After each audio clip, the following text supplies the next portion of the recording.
Hello dear friends, देखिए ये है इलेक्ट्रोमैग्नेटिज्म का लेक्चर नंबर 4।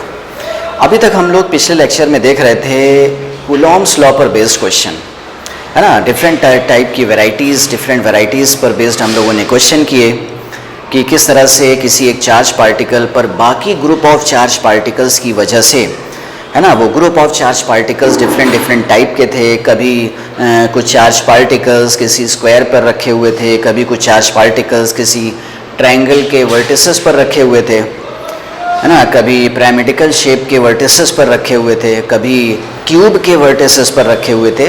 तो किसी एक चार्ज पार्टिकल पर हमने बाकी चार्ज पार्टिकल्स जो कि डिफरेंट तरह से फैले हुए थे, डिफरेंट शेप्स में अरेंज थे, उनकी वजह से हमने किसी एक चार्ज पार्टिकल पर लगने वाले फोर्स को अब कैलकुलेट करना सीखा यूजिंग कूलॉम्स लॉ।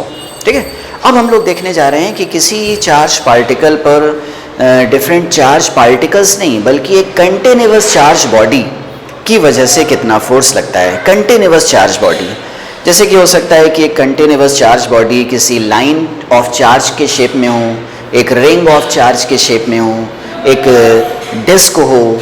तो इन तरह से इस तरह के जो चार्ज कंटिन्यूअस चार्ज बॉडीज़ होती हैं उसकी वजह से किसी एक चार्ज पार्टिकल पर कितना फोर्स लगेगा यूजिंग कूलॉम्स लॉ। ठीक है, तो इसको हम लोग करना सीखते हैं। जैसे कि सबसे पहले हम लोग देख सकते हैं कि सपोज एक हाफ रिंग है, हाफ रिंग ऑफ चार्ज। तो अगर एक हाफ रिंग ऑफ चार्ज है, जैसे कि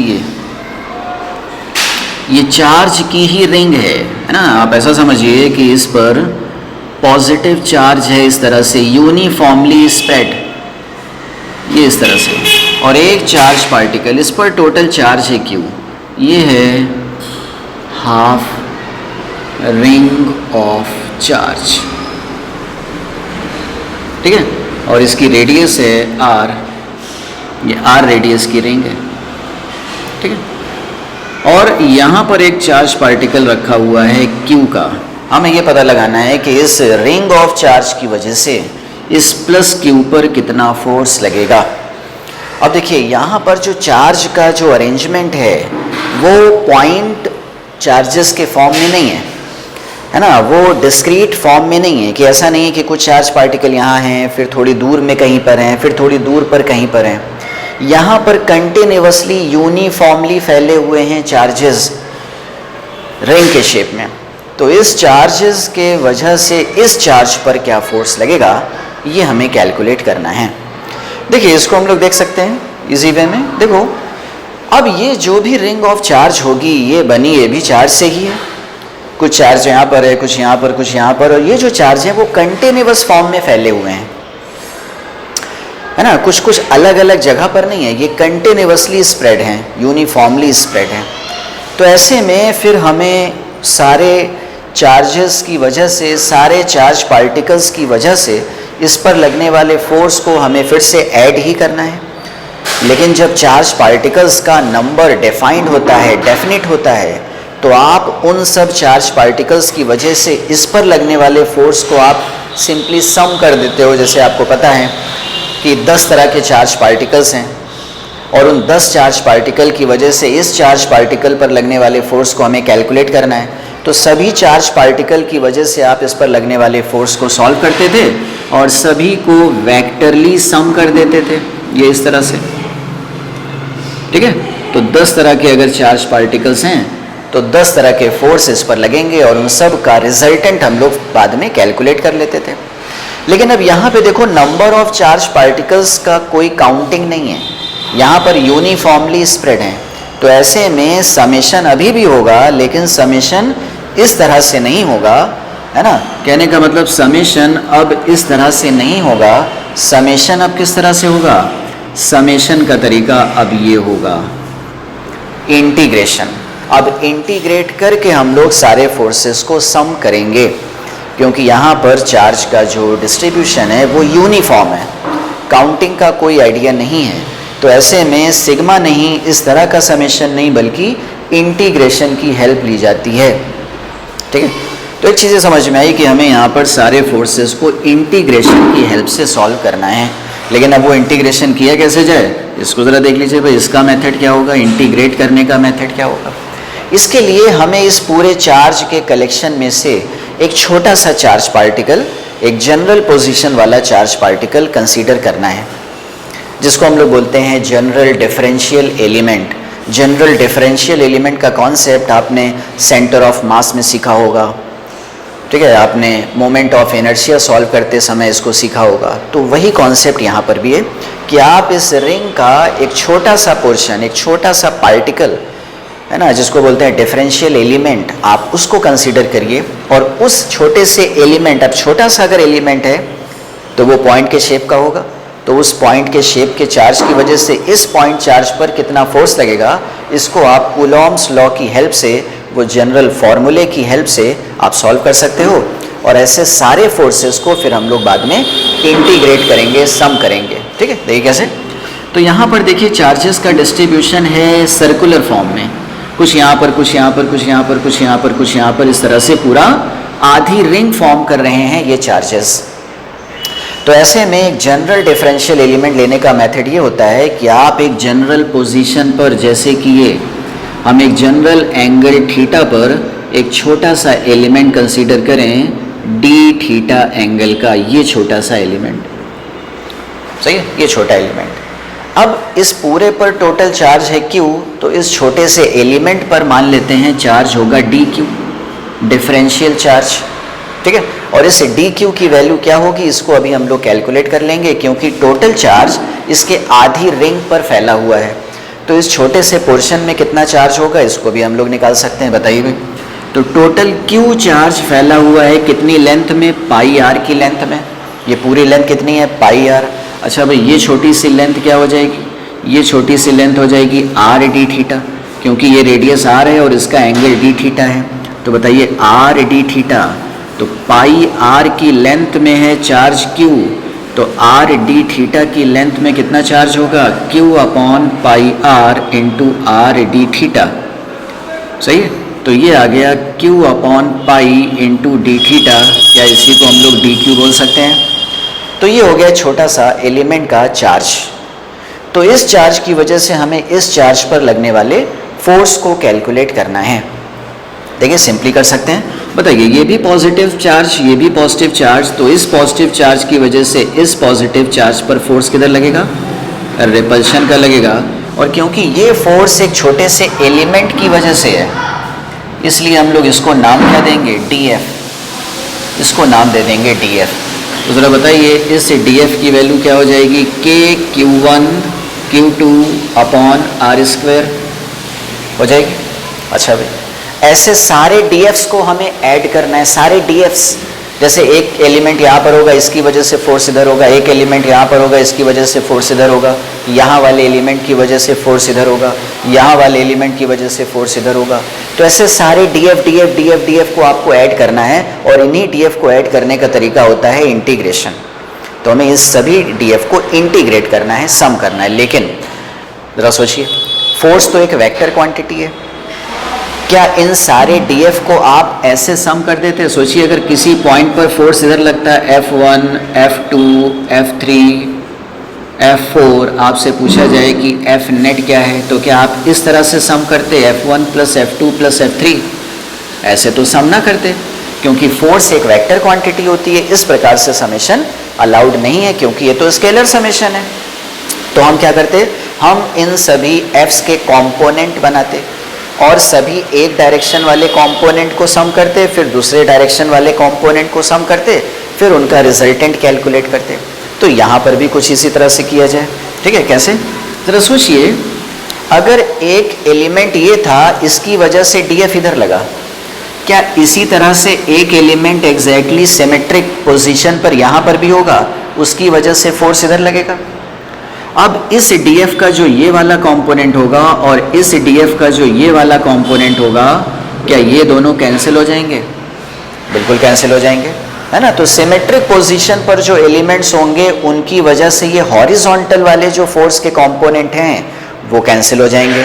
अच्छा, किस डायरेक्शन में फोर्स के कंपोनेंट सेम होंगे, वो होगा वर्टिकल, यानी सारे DF के वर्टिकल कंपोनेंट एक ही डायरेक्शन में होंगे, है ना। सोचिए भाई, सारे DF के वर्टिकल कंपोनेंट्स एक ही डायरेक्शन में होंगे। जैसे अगर ये DF है तो इसका ये वाला कंपोनेंट क्या हो गया, ये थीटा है तो ये थीटा, तो ये क्या हो गया df साइन थीटा। सही है, तो इंटीग्रेशन ऑफ df तो अलाउड नहीं है क्योंकि सारे df अलग अलग डायरेक्शन में होंगे, लेकिन integration of df sine theta allowed है क्योंकि सभी एलिमेंट की वजह से जो df साइन थीटा होंगे वो सेम डायरेक्शन में होंगे, दैट इज वर्टिकली डाउनवर्ड। भाई इसकी वजह से भी df साइन थीटा इधर, इसकी वजह से भी df साइन थीटा इधर, इसकी वजह से भी df साइन थीटा इधर, तो सभी df sine theta same direction में होंगे। इसलिए आप एफ नेट कैलकुलेट करने के लिए इंटीग्रेशन ऑफ df मत करिए बल्कि integration of df sine theta करिए। ओके, चलिए भाई, अगर आप इसको सॉल्व करेंगे तो ये आ जाएगा k q d q upon r square into sine theta. सही है, अच्छा भाई, अब आप इनको आप सिंप्लीफाई कर लीजिए, के अपॉन आर स्क्वायर बाहर आ जाएगा और ये बचेगा के साइन थीटा। बताइए डी क्यू को क्या लिख दिया जाए, Q by pi, Q by pi, Q by pi D theta into sine theta. अब इसमें से भी देखिए क्या चीज़ बाहर आ गया, के क्यू बाई पाई भी बाहर आ गया, तो k q q by pi r square बाहर आ गया और इंटीग्रेशन में क्या बचा, साइन थीटा डी थीटा। इसको आपको इंटीग्रेट करना है। अब देखिए कहाँ से कहाँ, पहला एलिमेंट आपको किस एंगल पर मिलेगा, पहला एलिमेंट आपको इस जगह मिलेगा, रिंग की शुरुआत यहाँ से हो रही है। अच्छा, ये जो लोकेशन है वो थीटा के टर्म में कितनी है, 0। व्हेन थीटा 0 होगा तो ये लोकेशन आपको मिलेगी और जैसे जैसे थीटा बढ़ाओगे वैसे वैसे लोकेशन चेंज होती जाएगी और लास्ट वाला एलिमेंट कहाँ पर मिलेगा, ये यहाँ पर मिलेगा। तो पहला एलिमेंट यहाँ से शुरू हुआ यानी कि थीटा की 0 वैल्यू से, और आखिरी वाला एलिमेंट मिला आपको थीटा की पाई वैल्यू से। ठीक है, तो आप थीटा को इंटीग्रेट करोगे फ्रॉम 0 टू पाई। बताइए साइन थीटा का इंटीग्रेशन होता है माइनस कॉस थीटा। ठीक है, तो एक ज़रा स्टेप इसको आप अलग से आप लिख सकते हो। ठीक है, तो साइन थीटा का इंटीग्रेशन होता है क्या चीज़, माइनस कॉस थीटा। चलिए भाई, इसको आप कहीं पर भी कर सकते हैं, जैसे कि यहाँ पर कर लिया जाए।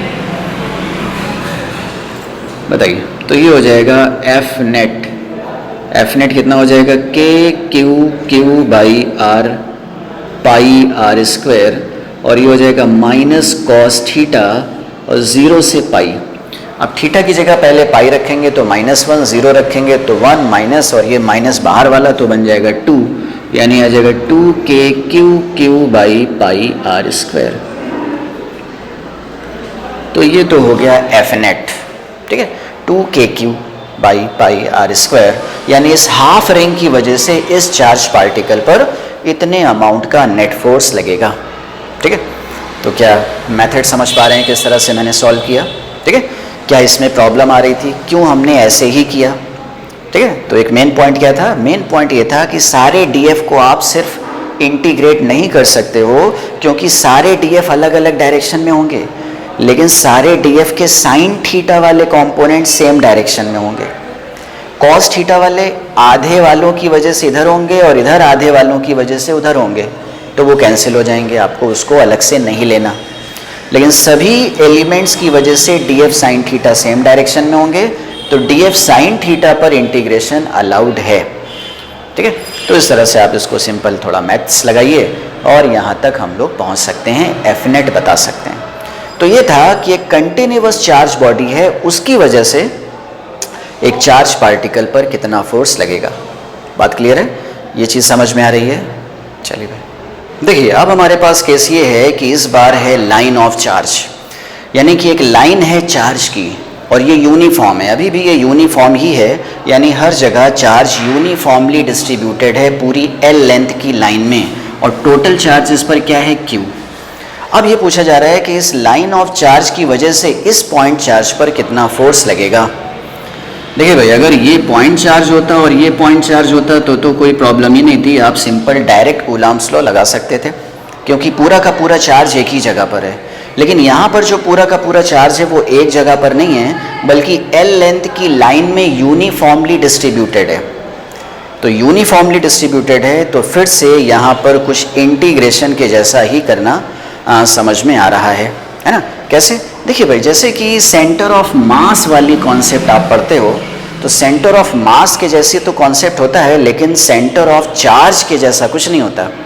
तो आप ये मत सोचिए कि आप पूरे Q चार्ज को इसके सेंटर पर कंसंट्रेटेड कर दो, ठीक है, और उस चार्ज और इस चार्ज के बीच में कूलॉम्स लॉ लगा लो, तो ऐसा अलाउड नहीं है।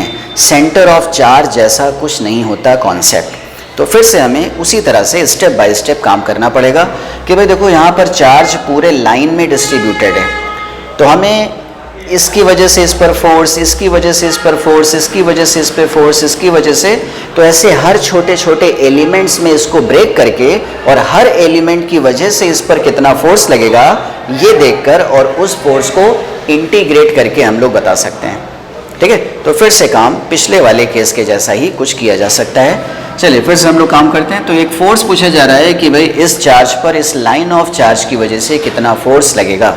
देखिए इसको कैसे किया जाए, इसको हटा देते हैं। देखिए तो फिर से हम लोग मान लेते हैं कि सपोज एक जनरल पोजीशन पर, एक जनरल पोजीशन x पर एक छोटा सा एलिमेंट है, ये एक छोटा सा एलिमेंट है, ये इसकी लेंथ है dx और इस पे चार्ज है dq। तो इस dq की वजह से हम लोग इस पर लगने वाले फोर्स को कैलकुलेट कर लें। बताइए ये भी पॉजिटिव है और ये भी पॉजिटिव है, तो इसकी वजह से जो फोर्स लगेगा उसको फिर से नाम क्या दे दिया जाए, df। अच्छा ये dq क्या होगा बताइए। इस बार टोटल चार्ज l लेंथ में डिस्ट्रीब्यूटेड है, यानी l लेंथ में चार्ज है q, तो dx की लेंथ में कितना चार्ज होगा, q by l into dx, और इसी को हम लोग क्या बोल रहे हैं, dq। तो dq इक्वल टू क्या हो जाएगा, q by l into dx। तो इस बार dq की वैल्यू ये हो गई। तो बताइए इस dq और इस q के बीच में कितना फोर्स लगेगा, कूलॉम्स लॉ यहाँ पे लगाइए। तो k q dq by r square, इस बार r क्या है, x स्क्वायर। अब बताइए क्या इस लाइन ऑफ चार्ज के हर एक एलिमेंट की वजह से क्या फोर्स की डायरेक्शन सेम होगी। बिल्कुल भाई, ये तो थोड़ा सिंपल केस हो गया। भाई यहाँ पर जो पॉइंट चार्ज होगा, एक छोटा सा एलिमेंट ऑफ चार्ज, इसकी वजह से भी यहाँ पे रिपल्शन होगा। यहाँ पर अगर कोई एलिमेंट होगा उसकी वजह से भी रिपल्शन इधर ही होगा। यहाँ पर कोई एलिमेंट होगा उसकी वजह से भी रिपल्शन इधर होगा। एंड में भी कोई एलिमेंट होगा उसकी वजह से भी रिपल्शन इधर होगा। यानी कि इस लाइन ऑफ चार्ज के हर छोटे छोटे एलिमेंट की वजह से फोर्स की डायरेक्शन सेम।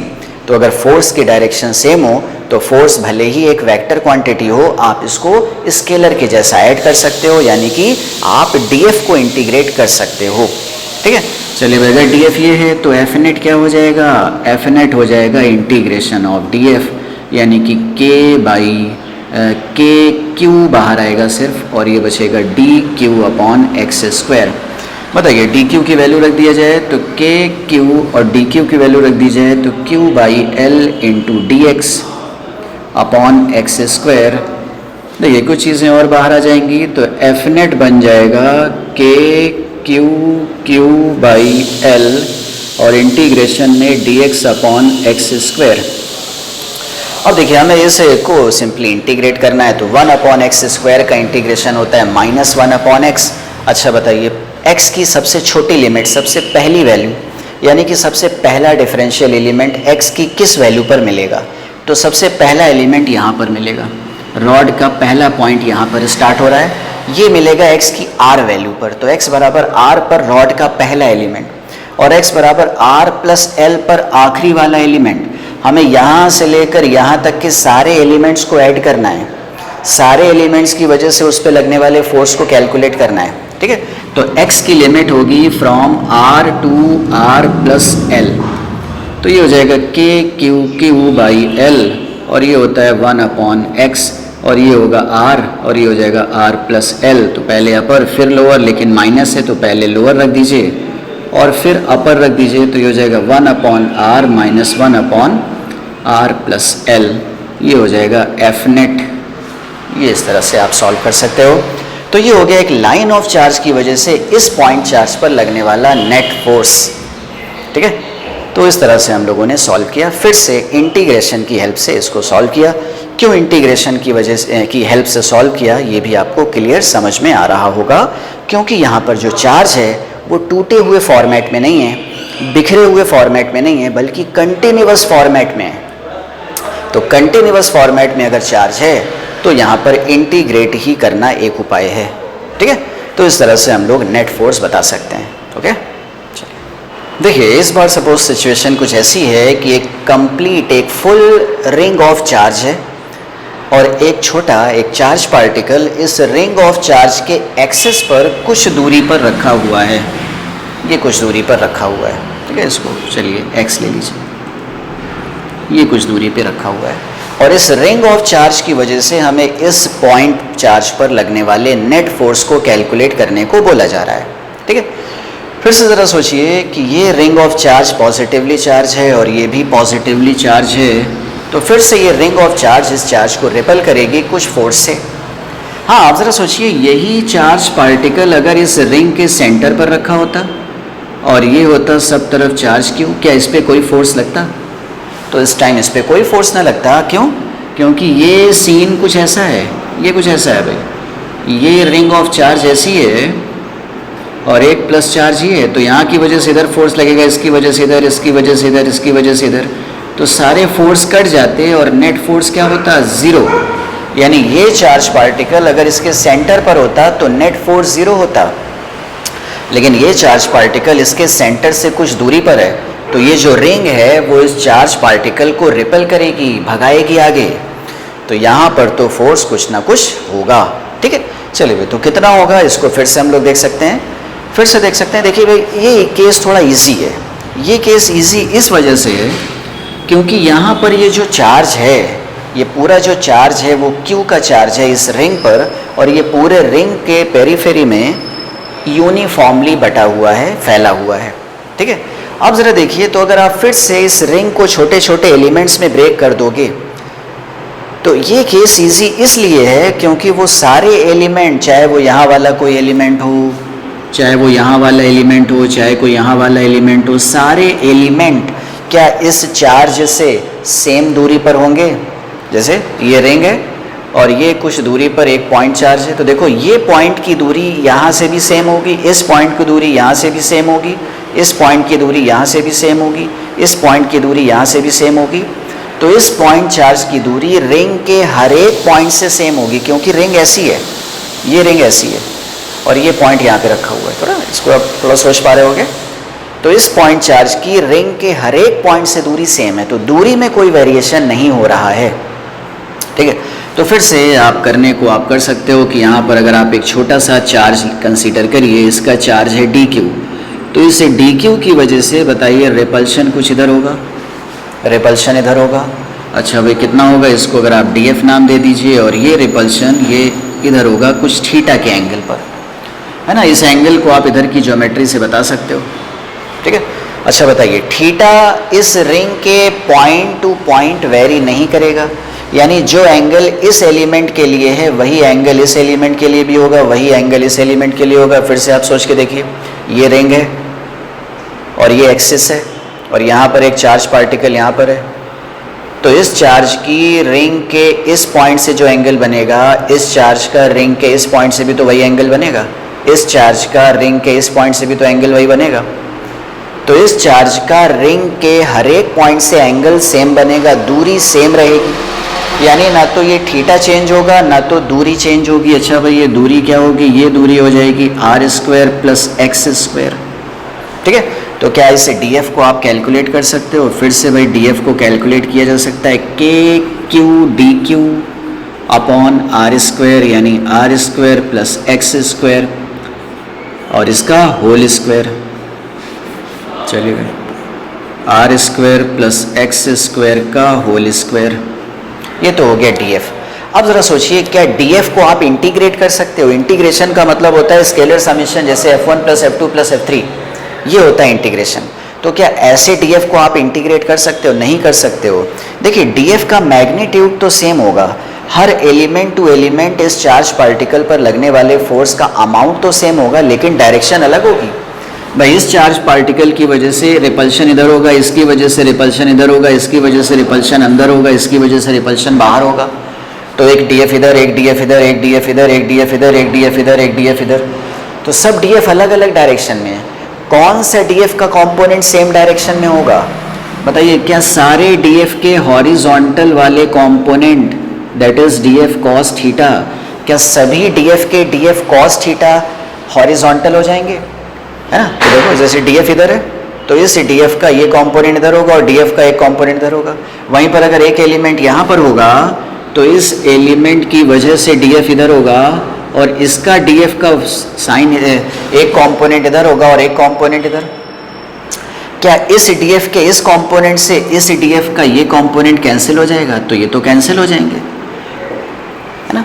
और ऐसा हर जगह देखने को मिलेगा, यानी अगर यहाँ पर कोई एलिमेंट है तो इसके अपोजिट यहाँ पर कोई होगा और उसकी वजह से वर्टिकल वाले कंपोनेंट कट जाएंगे, हॉरिजॉन्टल वाले कंपोनेंट ही ऐड होंगे। यानी इस रिंग के हर एक एलिमेंट की वजह से जो इस चार्ज पार्टिकल पर फोर्स लग रहा है उस फोर्स का हॉरिजॉन्टल कंपोनेंट सभी एलिमेंट की वजह से सेम डायरेक्शन में होगा और उनके जो वर्टिकल कंपोनेंट हैं वो एक दूसरे से कटते रहेंगे, सही, कट जाएंगे। तो इसलिए आप सभी DF के cos थीटा को आप इंटीग्रेट कर सकते हो, यानी जो F नेट होगा वो integration of DF cos theta से आएगा। बात क्लियर है? फिर से देख लें भाई, ये DF साइन थीटा अगर होगा तो ऐसा ही DF साइन थीटा इधर भी तो होगा, तो DF साइन थीटा तो कटते रहेंगे। ये तो एक एग्जाम्पल दिया, एक एलिमेंट यहाँ एक एलिमेंट यहाँ, तो इसका DF साइन थीटा इधर, एक DF साइन थीटा इधर। ऐसे एक एग्जाम्पल ये भी ले सकते हो भाई, एक पॉइंट यहाँ पर एक पॉइंट यहाँ पर, तो इसका DF साइन थीटा इधर, सही है, और इसकी वजह से DF साइन थीटा इधर, तो एक DF साइन थीटा इधर एक DF साइन थीटा इधर, ये भी कट जाएगा। तो ऐसे बहुत सारे पेयर्स जो होंगे उसके DF साइन थीटा कैंसिल हो जाएंगे, लेकिन सभी के DF cos थीटा ऐड हो जाएंगे, ठीक है। तो इसलिए F नेट कैलकुलेट करने में हमें DF cos थीटा पर ही इंटीग्रेशन लगाना चाहिए, क्योंकि सभी DF cos theta same direction में होंगे, राइट। चलिए भाई, इसको अगर हम लोग सॉल्व करें तो DF की वैल्यू रख दी जाए KQ बाई ये हो जाएगा R² plus X² into cos theta. अब ज़रा सोचिए इंटीग्रेशन के बाहर क्या क्या चीज़ें आ जाएंगी। इंटीग्रेशन के बाहर तो सब आ जाएगा, KQ this X cos theta सब कांस्टेंट है भाई, ना तो पोजीशन टू पोजीशन x बदल रहा है, ना तो इस एलिमेंट टू एलिमेंट थीटा बदल रहा है, ये भी आपको बताया। तो इंटीग्रेशन के बाहर क्या आ गया, KQ cos theta upon R² plus X² सब बाहर आ गया और बचेगा क्या, DQ, और सारे DQs का इंटीग्रेशन क्या हो जाएगा, कैपिटल Q जो इस पूरी रिंग पर चार्ज था, यानी कि F नेट इस बार आ गया क्या, KQ by R² plus X² और ये cos थीटा, ये आ जाएगा। देखिए भाई, बात क्लियर है। तो ये है एक रिंग ऑफ चार्ज की वजह से एक पॉइंट चार्ज पर लगने वाला नेट फोर्स, और ये नेट फोर्स किस डायरेक्शन में है, अवे। अगर सेम पोलैरिटी के चार्ज हैं तो अवे, और अगर अपोजिट पोलैरिटी के चार्ज होते तो टुवर्ड्स अट्रैक्शन, लेकिन किस डायरेक्शन में होगा, along the axis of the ring, along the axis of the ring, ठीक है। तो ये डिफरेंट देखिए चार्ज का जो डिस्ट्रीब्यूशन है उसकी वजह से हम लोग बार बार ये फोर्स कैलकुलेट कर रहे हैं। तो चार्ज का डिस्ट्रीब्यूशन कई तरह का हो सकता है, तो आपको एक वर्किंग समझ में आ रही होगी कि किस तरह से हम लोग हर बार कैलकुलेट करना स्टार्ट कर रहे हैं और किस तरह से कैलकुलेट कर रहे हैं। तो ये वर्किंग सिखाने की कोशिश कर रहा हूँ मैं कि आप इसकी वर्किंग सीख लें, क्योंकि डिस्ट्रीब्यूशन और भी कई तरह से हो सकता है। तो एक बार वर्किंग समझ में आ गई तो आप किसी भी केस को खुद से ही हैंडल कर सकते हैं, ठीक है। तो ये कुछ केसेस मैंने आपको बताए, तो आपको समझ में आए होंगे, ठीक है। चलिए देखिए, इसी तरह एक केस हम लोग और देख सकते हैं, इसको आप दोनों केसेस का मिक्सचर भी बोल सकते हो। जैसे अभी पिछला वाला केस हम लोगों ने देखा था कि एक रिंग ऑफ चार्ज की वजह से एक पॉइंट चार्ज पर लगने वाला फोर्स, ठीक है, और एक लाइन ऑफ चार्ज की वजह से एक पॉइंट चार्ज पर लगने वाला फोर्स। अभी पिछले केसेस में हम लोगों ने इसको देखा। अब सिचुएशन कुछ ऐसी है कि एक रिंग ऑफ चार्ज है यूनिफॉर्मली, जिसकी रेडियस है r और जिस पर टोटल चार्ज है कैपिटल Q, और एक कुछ दूरी पर एक लाइन ऑफ चार्ज रखा हुआ है, इसकी लेंथ है L और इस पर टोटल चार्ज है Q, स्मॉल q। अब पूछा जा रहा है कि इस लाइन ऑफ चार्ज पर इस रिंग ऑफ चार्ज की वजह से कितना फोर्स लगेगा, ठीक है। तो इसको भी हम लोग देख सकते हैं। देखिए, पिछला वाला रिजल्ट मैंने यहाँ पर लिख रखा है, जिसमें कि हमने ये देखा था कि एक रिंग ऑफ चार्ज की वजह से एक पॉइंट चार्ज पर, एक रिंग ऑफ चार्ज की वजह से एक पॉइंट चार्ज पर कितना फोर्स लगता था, ये इतना फोर्स लगता था, जो कि x की दूरी पर रखा हुआ था एक पॉइंट चार्ज, ठीक है, इतना फोर्स लगता था। क्योंकि इसको हम यहाँ पर यूज़ करने वाले हैं, कैसे, देखिए फिर से, ठीक है। तो ये बात क्लियर है। तो ये क्वेश्चन हमारे सामने है कि एक रिंग ऑफ चार्ज की वजह से एक लाइन ऑफ चार्ज पर कितना फोर्स लगेगा जो कि r की दूरी पर रखा हुआ है। इसकी लेंथ है l, टोटल चार्ज है q, इसकी रेडियस है r और इस पर टोटल चार्ज है कैपिटल Q। चलिए तो करना स्टार्ट करते हैं। देखिए फिर से, देखिए हम लोग यहाँ पर देख सकते हैं, क्योंकि हम लोगों ने एक रिंग की वजह से x की दूरी पर एक पॉइंट चार्ज पर लगने वाला फोर्स ऑलरेडी निकाल चुके हैं, ठीक है। तो वैसा ही कुछ हम लोग अब उसकी हेल्प से यहाँ पर हम लोग स्टार्ट कर सकते हैं। कैसे भाई, मान लेते हैं कि यहाँ पर x की दूरी पर एक छोटा सा एलिमेंट है, dx की चौड़ाई का एक छोटा सा डिफरेंशियल एलिमेंट जिस पर चार्ज है dq। अब देखिए ये डिफरेंशियल एलिमेंट एक पॉइंट के फॉर्म में है, तो क्या ये सिचुएशन लगभग वैसी हो गई। एक रिंग की वजह से x की दूरी पर एक पॉइंट चार्ज रखा है, एक रिंग की वजह से देखो एक रिंग से कुछ दूरी पर एक पॉइंट चार्ज रखा हुआ है, तो क्या हम इस रिंग की वजह से इस पॉइंट चार्ज पर लगने वाला फोर्स देख सकते हैं। लेकिन इस बार हम इस फोर्स को क्या नाम देंगे, dF। अच्छा ये फोर्स किधर होता है, अवे, सेम पोलैरिटी के हैं तो अवे, ऑपोजिट के होंगे तो अट्रैक्शन, किधर की तरफ, अलोंग दी एक्सिस। तो एक्सिस ये है, यानी ये जो dF लगेगा वो इधर लगेगा dF। अच्छा भाई इस dF की वैल्यू क्या होगी, ज़रा देख सकते हैं, उसी पैटर्न का होगा dF के Q की जगह क्या रखा जाए, dQ, कैपिटल Q तो इसका चार्ज हो गया जो कि एज इट इज होगा upon r square plus x square. r तो इसकी रेडियस है और एक्स स्क्वायर यानी यहाँ से लेकर यहाँ तक की दूरी, तो यहाँ से यहाँ तक की दूरी अभी भी क्या है, एक्स स्क्वायर। कॉस थीटा की अगर वैल्यू हम लोग रखना चाहें, बताइए कॉस थीटा को क्या रख सकते हैं, कॉस थीटा हो जाएगा बेस अपॉन हाइपोटेनस, तो बेस अपॉन दिस यानी r square plus x square. तो ये तो हो गया देखिए dF। अब देखिए हर एलिमेंट पर फोर्स अवे ही लगेगा, हर एलिमेंट इस लाइन ऑफ चार्ज के हर छोटे छोटे एलिमेंट पर फोर्स उधर लगेगा, उधर लगेगा, उधर लगेगा। तो टोटल लाइन ऑफ चार्ज पर कितना फोर्स लगेगा, आप ऐसे सारे dF को ऐड कर सकते हो, सिंपली ऐड कर सकते हो क्योंकि सारे dF सेम डायरेक्शन में है। तो अगर आपको चाहिए F नेट तो क्या काम किया जाए, इंटीग्रेशन ऑफ dF। और जब इंटीग्रेशन ऑफ dF करेंगे तो बताइए इंटीग्रेशन के बाहर क्या क्या टर्म आ जाएगा, k बाहर आ जाएगा, q बाहर आ जाएगा और dq को आप फिर से रख सकते हो। बताइए dq की वैल्यू अगर हम लोग रखना चाहें तो क्या रख सकते हैं, q upon l into D x. भाई l लेंथ पर टोटल चार्ज q है तो dx पर टोटल चार्ज हो जाएगा dq, तो dq को भी आप यहाँ पर रख सकते हो। तो ऐसा करने से बताइए इंटीग्रेशन के बाहर क्या आ जाएगा, k बाहर आ जाएगा, q बाहर आ जाएगा, कैपिटल Q बाहर आ जाएगा, l बाहर आ जाएगा, इतनी चीज़ें बाहर आएंगी और इंटीग्रेशन के अंदर क्या बचेगा, x dx और क्या बचेगा, r square plus x square to the power 3/2। क्यों 3/2, ये पावर 1 हो गई और ये पावर हाफ हो गई, तो ये पूरी हो जाएगी टोटल पावर 3/2। dx कहाँ से आएगा, यहाँ से आ जाएगा, ये q और l इस dq की वैल्यू से आ जाएगा, ठीक है। तो इतनी चीज़ें बाहर आ जाएंगी। अब आप इसको इंटीग्रेट कर सकते हो। बताइए भाई इंटीग्रेशन की लिमिट कहाँ से कहाँ, इंटीग्रेशन किस पर है, x पर है, x की शुरुआत कहाँ से होगी, ये लाइन ऑफ चार्ज की पहला एलिमेंट कहाँ पर मिलेगा, ये यहाँ पर मिलेगा, x की r वैल्यू पर मिलेगा, और आखिरी वाला एलिमेंट कहाँ पर मिलेगा, ये यहाँ पर मिलेगा, x की r प्लस l वैल्यू पर मिलेगा। यानी कि आप इसको सिंपली इंटीग्रेट कर सकते हो k/q/l और integration x dx upon r square plus x square to the power 3/2 और from r to r plus l, ठीक है। ये इंटीग्रेशन भी सिंपल है, आप इसमें सब्स्टिट्यूशन मेथड लगा सकते हो, r square plus x square को t मान लीजिए, तो ये इंटीग्रेशन का एक मेथड होता है। तो इस तरह से आप इस इंटीग्रेशन को सॉल्व करके नेट फोर्स तक पहुंच सकते हैं, ठीक है। तो फिर से एक नया ये क्वेश्चन था जो कि पुराने थोड़ा पैटर्न पर बेस्ड था, ठीक है। तो समझ में आया होगा आपको। तो फिर से एक और वर्किंग आपको समझ में आई कि अगर दोनों कंटिन्यूअस बॉडी हैं तो दो कंटिन्यूअस बॉडी पर लगने वाला फोर्स किस तरह से कूलॉम्स लॉ की हेल्प से सॉल्व किया जाए, ठीक है। जबकि पिछले केसेस में अभी तक हम लोगों ने क्या देखा, एक कंटिन्यूअस बॉडी थी और एक पॉइंट चार्ज था। यहाँ पे क्या है, दोनों कंटिन्यूअस बॉडी, तो एक की वजह से आपको एक रिजल्ट पता होना चाहिए।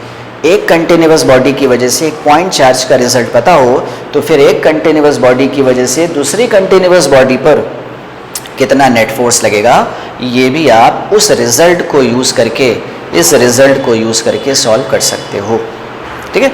तो यहाँ पर आपको खुद से आप इसका इंटीग्रेशन कर सकते हैं, जो कि आपको बताया सब्स्टिट्यूशन मेथड से ये चीज़ पॉसिबल हो जाएगी, ईजिली सॉल्व हो जाएगा। ठीक है, तो ये भी समझ में आया होगा। ठीक है, तो इस लेक्चर को हम लोग यहीं तक रखते हैं। तो नेक्स्ट लेक्चर में हम लोग कुछ प्रैक्टिस और करेंगे कूलॉम्स लॉ की, और एक इम्पॉर्टेंट चीज़ हम लोग स्टार्ट करेंगे, दैट इज़ इलेक्ट्रिक फील्ड। ठीक है, तो इलेक्ट्रिक फील्ड वाला कॉन्सेप्ट अब हम लोग नेक्स्ट लेक्चर में स्टार्ट करने वाले हैं। ठीक है, तो ज़रूर से इन सारे लेक्चर्स को आप देखिए, है ना। अच्छा लगे तो आप इनको सब्सक्राइब करिए, लाइक करिए। ठीक है, और सारे लेक्चर्स को सीक्वेंस में आपको देखिए, सीक्वेंस में देखिए, जिससे कि एक भी लेक्चर आपका छूटे नहीं, जिससे कि बीच का जो कॉन्सेप्ट है वो आपका बिल्कुल भी मिस ना होने पाए। ठीक है, तो इसको हम लोग नेक्स्ट लेक्चर में हम लोग इलेक्ट्रिक फील्ड वाला कॉन्सेप्ट स्टार्ट करते हैं। ठीक है, चलिए।